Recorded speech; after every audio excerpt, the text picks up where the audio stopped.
So this is going to be a really interesting inside look into how some of these commercial service jobs work. I literally got paid $400 to wipe water off of a light fixture. So just completing that step of documenting it, I had already earned $150. Right foot to victory! So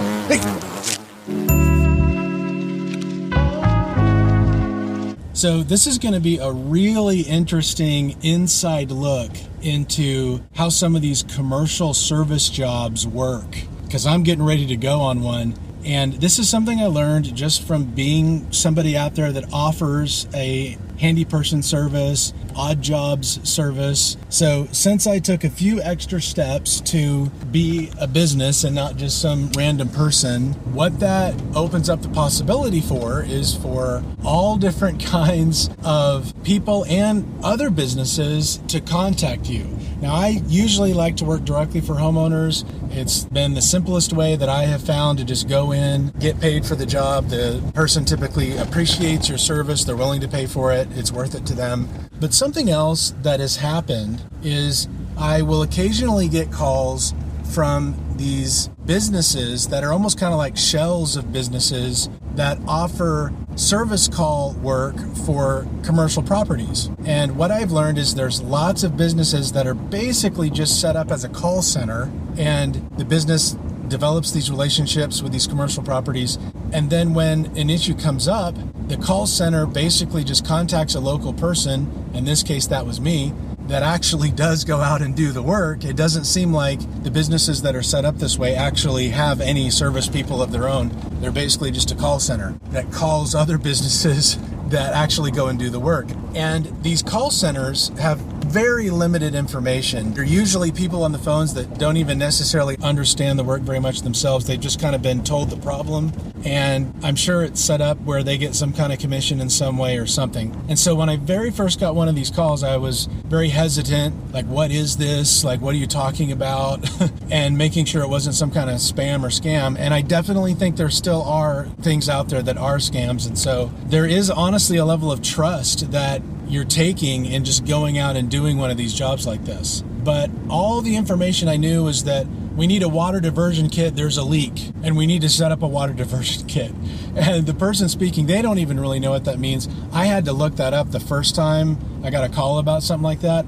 And it's basically like this little tarp that has a hose connection that will catch water and drain down the hose into a bucket. And so that's just what I was hearing on the phone. Oh, we need this water diversion kit. And so I felt comfortable doing that. Sometimes all they want you to do is just go set that up to catch some water until they can get the plumber out or whatever the situation may be. So I was comfortable with that. And he said, well, do you have a minimum assessment fee? And I said, my minimum fee for going out and completing any task, any kind of service call, is $150. I said, I'm not going to be able to get into anything behind the pipe or behind the ceiling or anything. And he said, yeah, that's fine. And so that was kind of an aha moment for me, where I was like, oh, really? Okay, so for starters, with regard to what your expectation is, like, this is what I'm thinking in my head. Like, you're ready to pay me $150 just to go look at this and take pictures of it and basically gather information for you. And he goes, yeah, it's fine. You know, just take pictures, just because I could really feel that he didn't want to lose me. Like, this also is a huge insight into the different customer types, right? Like, this is definitely the right customer. I talk about this in detail in the Cash Cow Business Bootcamp, but it makes a big difference what kind of customer you work for, because some customers will call and they'll just think the $150 price is absolutely ridiculous and practically hang up on you. And yet this guy's like begging and like, no, don't leave me. Yes, please let me pay you the $150, right? So that is an insight into letting you know there are drastically different customer types, and you want to definitely be working for the right type of customer. And that let me know this is definitely the right type of customer. He, at this point, wants to pay me $150 just to go take pictures of this and get them information. So I'm like, yeah, no problem.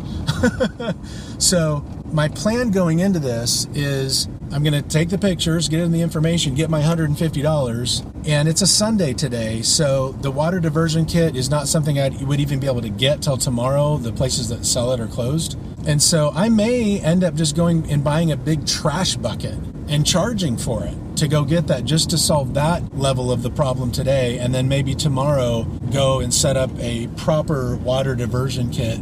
And so that's what I'm getting ready to go find out right now. So I'll take the camera inside and let you know what I see once I get in there.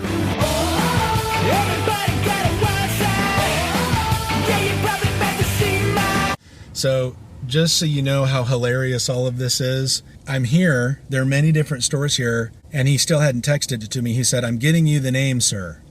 So I wrote him back and I said, "Okay, thank you. I am here, but there are many different stores here. So I don't know which store I am going to. So I need that information."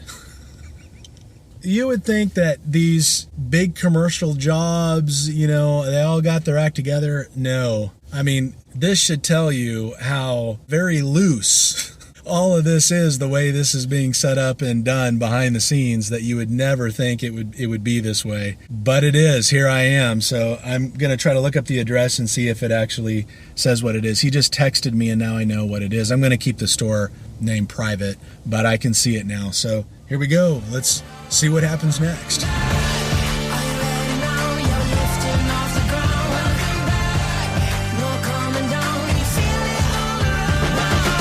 So I make it to the room where they're having the problem, and all it is the roof had been leaking when it was raining, and it had collected a little puddle of water in a light fixture, and the manager was just worried about the water being there and it potentially being possible to then end up on the products, because this was a storage room where they kept inventory. So my role at that moment was just to be the eyes and ears, taking photos to then be able to send back to this service company so they could actually see what was going on. So just completing that step of documenting it, I had already earned $150. And now I just needed to report back with a solution that could solve it. Nourishment for the journey ahead, brother. Gratitude, brother. Ride forth to victory!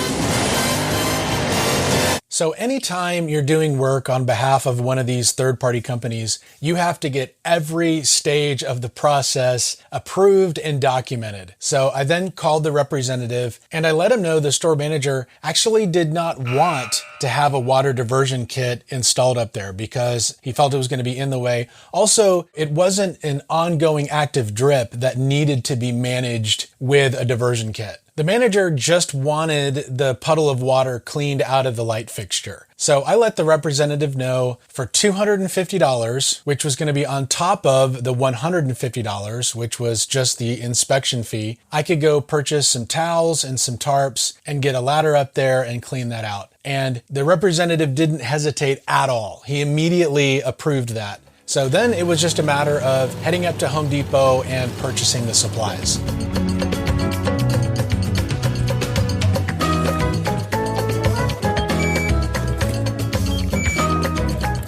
So I'm choosing to purchase these individually so that I can return, instead of getting like a huge size, I'm going to see how little I need and return anything I don't need, because this is like $8, this is like $9. So I'd like to be in this for like $20-25 solution. But if I need to be into it more, I can, but I can return it if I don't. So that's why I'm buying it this way. So the reason my channel is called Cash Cow Artist is because my journey really started out as a creative person first and foremost. And something most people probably wouldn't even believe about me now is that back in high school, one of the things that I did was write, direct, and act in a school play. This was a play that I had just written out of my imagination. It was called Captain Robert in the Search for Magnetron Transmitters. It was all comedy based, but it had some dance stuff in it. It had some fight scenes. It had romance. It had it all. And after the high school days, you don't stop being that creative person, but what you do find out is, oh wow, if I want to continue being this creative person, I'm going to have to figure out a way to make money that can not only give me enough money to live, but also will give me the free time to actually do this stuff, right? To actually have some free time to do the creative things you want to do. And for me, offering a handy person service in the particular way that I do ended up being the solution to be able to check all those boxes. And over the years, my creative interests have gotten me into a lot of different things that I have enjoyed doing. But one of the current things I'm doing is making these t-shirts. This is a t-shirt brand called Deep Tropic. And you'll have noticed this is actually the shirt that I was wearing on the job. I like to make all different kinds of these shirts, and some of them I make that are a little bit more geared towards the type of shirts that I could also actually be out on the job and it wouldn't be out of place. It would kind of fit in there. And so currently, this is something that I work on and spend some time on each and every day. And you can see I've got one of the examples right here. I like to come up with a theme for each shirt. This one's called Island Tundra. I just liked that name. I just thought it sounded like a cool name. And that's part of the fun for me, is to actually get to create an identity for each one of these shirts. The particular reason for this type of shirt is, if you watch my videos, all of my shirts that I wear now are made of this polyester type material. And so it was just kind of a natural decision to make these shirts in that same material, because this is the type of shirt that I'm wearing every single day. So if you also like this style of shirt and the vibe of the shirt and just the purpose of the shirt and all the different things you can do with it as well, you can check all the different designs I have at deeptropic.com, and I'll also include a link in the description below this video.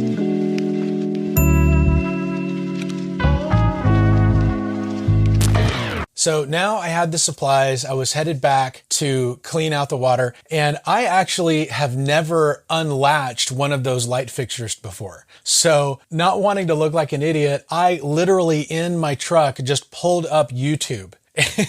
And I YouTubed, how do you unlatch one of these lights? I watched the video, it explained where these latches were. And so now I was a professional window unlatcher and water puddle wiper. So, there's a wasp in here.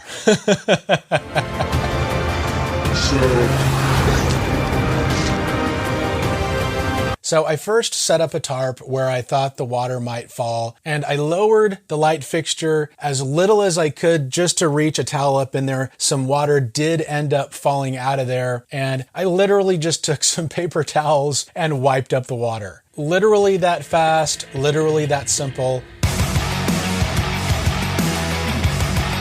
And the most hilarious part of the whole thing was, because the representative from the service company, for some reason, didn't have a way to send an official work order to either me or the manager, I literally ended up using the piece of paper from the tarp packaging to write out the work order in chicken scratch on this packaging paper. And this is literally what it looked like. And believe it or not, I took a picture of this and sent this in to the service company, and this is what was used as the official document to approve the work order. And the reason I'm able to laugh about all of it is because in the end, the way it all played out, I literally got paid $400 to wipe water off of a light fixture. And it's one of many random jobs that I've done where I got paid really well, that also kind of made you laugh in the process, and was also just long enough to be a quirky experience that was kind of interesting to have, and then being able to go back home and still have lots of free time left in the day.